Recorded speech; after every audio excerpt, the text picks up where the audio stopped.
Car आज हम लोग पढ़ेंगे जब भारत में भूमि सुधार कानून लागू किए गए थे उनका प्रगति का मूल्यांकन।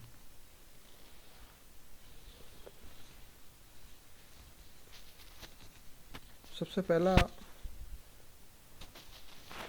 जो बिंदु है वो ये है कि भूमि सुधारों का क्रियान्वयन असंतोषजनक रहा।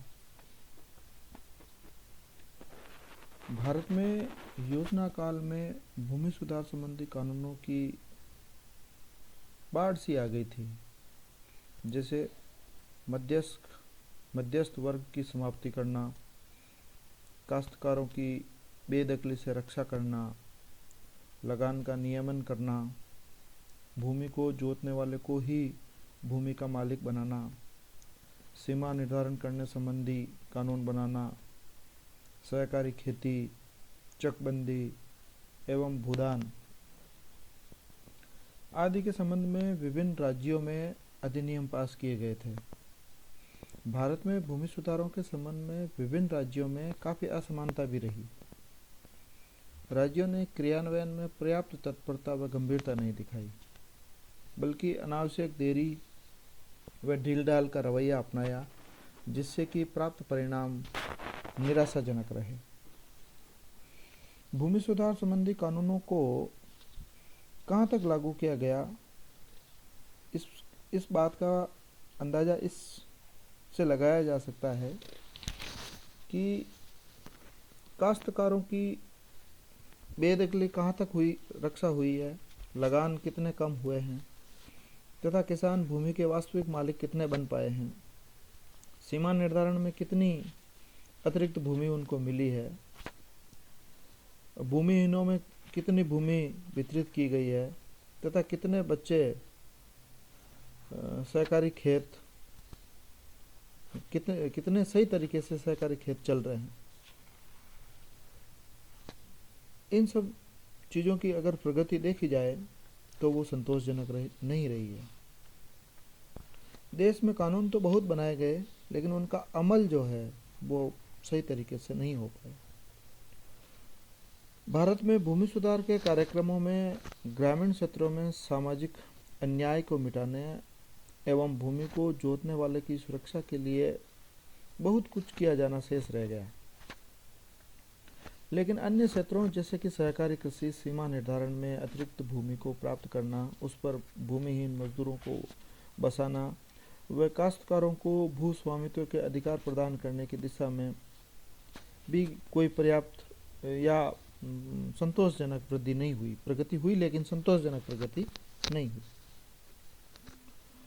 प्रोफेसर गुरनाल मेंडल ने अपने ग्रंथ एशियन ड्रामा में कहा था कि भूमि संबंधी कानूनों के पारित हो जाने से काश्तकारों में बेदखली की एक लहर सी दौड़ गई है और तथाकथित खुदकाश्त के लिए भूमि का पुनर्ग्रहण किया गया।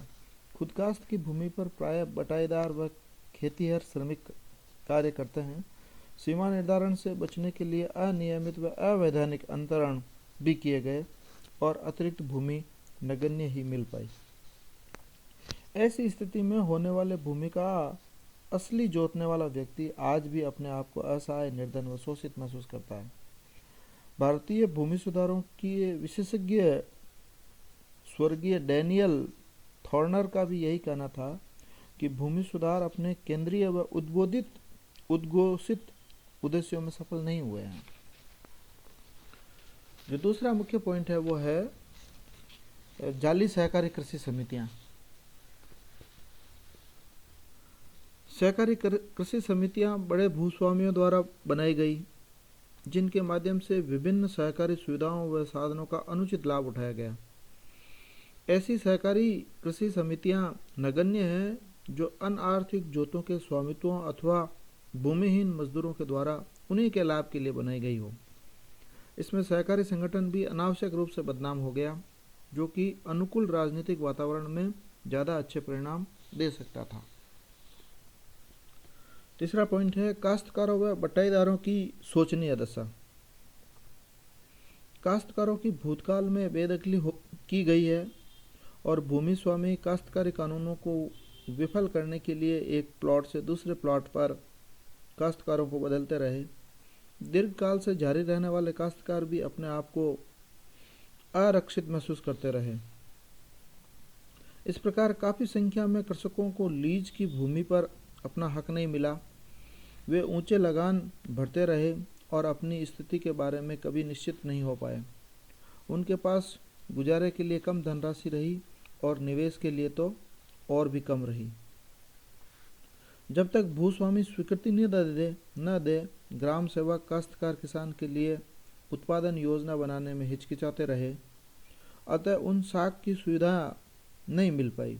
विद्वानों का मत है कि भूमि के नवीनतम रिकॉर्ड तैयार करने चाहिए, फसलों के रूप में लगान को नकदी लगान में बदल देना चाहिए तथा काश्तकारों को बिना ग्रहण करने लायक भूमि पर स्वामित्व के अधिकार दिए जाने चाहिए। चौथा मुख्य पॉइंट है कि ऊंचे लगान पिछली 2 दशाब्दियों में भूमि संबंधी कानून तो काफ़ी बने हैं और अंशतः लागू भी किए गए हैं, लेकिन आज भी कुल कृषिगत क्षेत्र का बड़ा भाग काश्तकारी प्रथा के अंतर्गत आता है और लगान प्राय कानून द्वारा निर्धारित सीमा से काफ़ी ऊंचे देखने को मिलते हैं। भूमि संबंधी कानूनों ने वास्तव में अनेक प्रदेशों में काश्तकारों के कुछ रूपों को तो मिटा दिया है और उनके स्थान पर अनौपचारिक व दमनकारी फसल बटाई व्यवस्था को लागू कर दिया है। इसका कारण यह है कि भूस्वामी अब काश्तकारों को मिल सकने वाले अधिकारों से काफ़ी डरते हैं। भूमि पर जनभार अधिक होने से भूस्वामी भूमिहीन किसानों पर ऐसी व्यवस्था लादने में सफल हो गए जो शोषण पर आधारित है।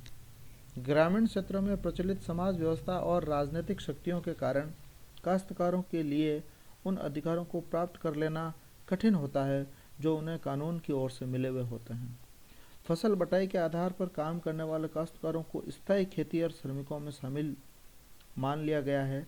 सिंचित क्षेत्रों में लगान ऊंचे होने से काश्तकार कृषकों को उत्पादन बढ़ाने की प्रेरणा नहीं मिलती है। देश के विभिन्न व अधिक उपजाऊ क्षेत्रों में लगान कुल उपज में 50% से 60%, कभी-कभी और भी अधिक तक पाए जाते हैं। फसल बटाई पद्धति व काश्तकारों की सुरक्षा के अभाव में समय समय पर बदलते भी रहते हैं। इस प्रकार व्यवहार में ऊंचे लगान पाए जाते हैं। 5वां पॉइंट है सीमा निर्धारण के क्रियान्वयन में देरी। सीमा निर्धारण के कानूनों में कई कमियों व दोष रह गए। इसमें काफ़ी छूटें दी गई है। कानूनों को लागू करने में विलंब, अकार्यकुशलता व भ्रष्टाचार पाया गया है। विद्वानों का मत है कि तथाकथित अधिकांश अतिरिक्त भूमि घटिया किस्म की पाई गई है एवं कुछ तो बांटने लायक ही नहीं थी। सितंबर 2000 के अंत तक 73.49 लाख एकड़ भूमि अतिरिक्त घोषित की गई, जिनमें से वास्तव में 52.99 लाख एकड़ भूमि ही भूमिहीनों में आवंटित की गई, अर्थात केवल 70% भूमि ही भूमिहीनों में आवंटित की जा सकी, जो अतिरिक्त घोषित भूमि का केवल 72% हिस्सा ही थी। अतिरिक्त घोषित भूमि कुल कृषित क्षेत्र का बहुत छोटा अंश रही। इतने भारी अंतर के लिए कई कारण उत्तरदायी माने जाते हैं, जैसे बेनामी व फर्जी अंतरण, पिछली तारीख में कुछ व्यक्तियों के विभाजन की व्यवस्था कर देना, कुछ क्षेत्रों में वन भूमि व कॉमन भूमि भी बांट दी गई जो भूमि सुधारों का उद्देश्य नहीं था। अगला पॉइंट, भूमि सुधारों से बचने के प्रयास। हमने भूमि सुधार जैसे काश्तकारी कार्यक्रमों को प्रजातांत्रिक व शांतिपूर्ण तरीकों से अपनाने का रास्ता अपनाया था। भारतीय संविधान में किसी भी व्यक्ति को संपत्ति के लिए जाने व सरकार ने उसे उचित मुआवजा देने की व्यवस्था स्वीकार की है। भूतकाल में भूमि सुधार कार्यक्रम के संबंध में सरकार पहले अपने इरादे की घोषणा करती है, फिर बहुत देर से आवश्यक कानून बनता है, तत्पश्चात उस कानून को लागू करने की कोशिश की जाती है। इस बीच में निहित स्वार्थी वर्ग सावधान हो जाता है और कानून से बचने के अनेक हथकंडे व तरीके तलाश लेता है। गांवों में महाजनों व जमींदारों की सामाजिक व आर्थिक स्थिति का प्रभाव अभी तक सामान्य नहीं हो पाया है। किसी हालत में वे वर्षों का शोषित काश्तकार जिस पर कर्ज का भार लदा हुआ है, जो कानून या तो समझता नहीं है अथवा समझते हुए भी अपने अधिकार लेने के लिए अपने आप को असमर्थ पाता है, वह भूमि सुधारों के लाभों से वंचित रह गया। अगला पॉइंट है भूमि के वितरण में परिवर्तन का अभाव। कई वर्षों से भूमि सुधारों के बाद भी भूमि के स्वामित्व में विशेष परिवर्तन नहीं आया है। सीमा निर्धारण के कानूनों के लागू न होने से स्वामित्व की स्थिति बहुत कुछ पहले जैसी ही बनी हुई है। कार्यशील जोतों के वितरण में भी विशेष अंतर नहीं आया है। 2010-11 के आंकड़ों के अनुसार 1 हेक्टेयर तक की सीमांत जोतें 67.1% थी और उनमें 22.5% क्षेत्र समाया हुआ था, जबकि 10 हेक्टेयर से अधिक आकार की जोतें 0.7% थी और उसमें 10.6% क्षेत्र समाया हुआ था। लगभग इसी प्रकार की स्थिति 50 वर्ष पूर्व 1960-61 में भी पाई गई थी। हालांकि इस बीच बड़ी जोतों से मध्यम व छोटी जोतों की ओर भूमि के मामूली अंतरण या परिवर्तन की स्थिति अवश्य पाई गई। इस प्रकार देश में आज भी छोटे खेतों की भरमार बनी हुई है। नियोजन के 63 वर्षों के बाद भी भूजोतों का आकारानुसार वितरण काफी असमान बना हुआ है, जो इस बात का सूचक है कि भूमि सुधार भूजोतों के वितरण को अधिक समान बनाने में असमर्थ रहे। इस प्रकार से भूमि सुधारों की प्रगति का मूल्यांकन हमने 7 बिंदुओं के आधार पर किया। पहला बिंदु है असंतोषजनक क्रियान्वयन। दूसरा, जाली सहकारी कृषि समितियां। तीसरा, काश्तकारों व बटाईदारों की शोचनीय दशा। चौथा, ऊंचे लगान। पांचवा, सीमा निर्धारण के क्रियान्वयन में देरी। छठा, भूमि सुधारों से बचने के प्रयास। सातवां, भूमि के वितरण में परिवर्तन का अभाव। आज हम इतना ही पढ़ेंगे।